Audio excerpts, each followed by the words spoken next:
నటరాజు అవతారాన్ని ఎందుకు అవతరించాడో మీకు తెలుసా? అజ్ఞానానికి, స్వార్థానికి, సోమరితనానికి ప్రతీక అయిన అపస్మార అనే రాక్షసుడిని అంతం చేయడానికి శివుడు నటరాజులా అవతరించాడు. బ్రహ్మ అపస్మార అనే రాక్షసుడిని ఎప్పటికీ అతన్ని నువ్వు మరుగుజ్జులాగా, దెయ్యం ముఖంతో చిన్న పిల్లవాడిలాగానే ఉంటావు అని శపిస్తాడు. అయితే శివుడు అపస్మార రాక్షసుడిని ఓడించాలి అనుకుంటాడు.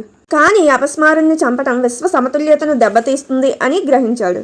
ప్రపంచంలో అజ్ఞానం మరియు సోమరితనం లేకపోతే ప్రపంచం నాశనం అవుతుంది, అలాగే జ్ఞానం యొక్క విలువ తగ్గిపోతుంది అని శివుడు అనుకున్నాడు. శివుడు ఆలోచించి నృత్యానికి అధిపతి అయిన నటరాజుని రూపాన్ని ధరించాడు. తాండవ అని పిలువబడే విశ్వ నృత్యం ద్వారా శివుడు అపస్మారుణ్ణి లొంగదీసుకున్నాడు. మరియు తాండవం చేస్తూ శివుడు అపస్మారుణ్ణి తన కుడికాలి కింద వేసి నడిపేశాడు.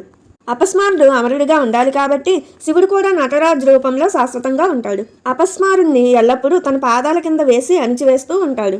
ఈ రూపం ద్వారా శివుడు అజ్ఞానాన్ని, అహంకారాన్ని, సోమరితనాన్ని జయించి సత్యాన్ని సాధించాలి అని తెలియజేశాడు. ఈ విషయం గురించి మీకు ముందుగానే తెలిస్తే కామెంట్ చేయండి. ఓం నమః శివాయ.